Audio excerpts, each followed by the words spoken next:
Du néant, Dieu créa l'univers. Il édifia son trône, puis il créa le calame et lui ordonna « Écris ». Et le calame d'écrire sur la table gardée tout ce qui allait se produire jusqu'au jour de la résurrection. Ensuite il créa les ténèbres et la lumière, les cieux, les terres et les astres. La création dura 6 jours, suivant le temps de l'autre monde. Il se tourna ensuite vers le ciel qui était une fumée, et y établit 7 cieux, en révélant à chaque ciel ce qui le concernait. Après avoir achevé la création du monde supérieur et inférieur, il étendit la terre en faisant sortir d'elle ce qui était enfoui dans ses entrailles. Dieu, créateur de toutes choses, créa le monde. Il créa alors une troupe d'anges de sa propre lumière qui remplit les cieux, debout, inclinés, prosternés, tous en adoration, sans interruption, devant le Seigneur des mondes. Il créa les anges gardiens et les porteurs du trône, dont Raphaël, plus connu sous le nom d'Israfil, qui soufflera dans le corps.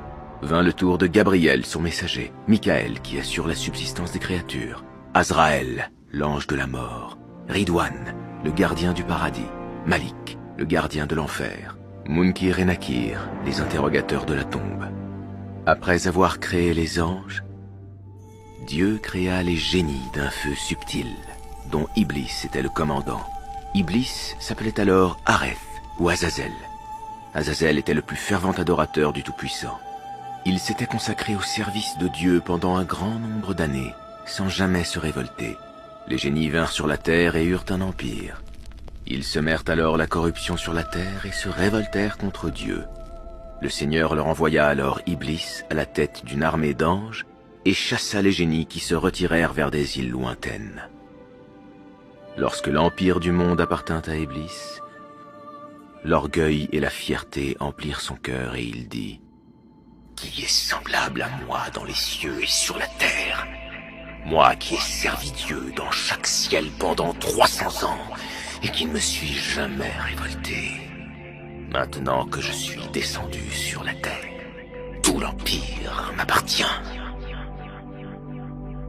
Dieu, l'omniscient, savait ce que cachait le cœur d'Iblis.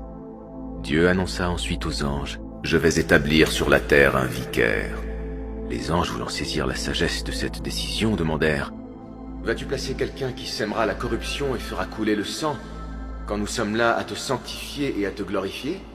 Il dit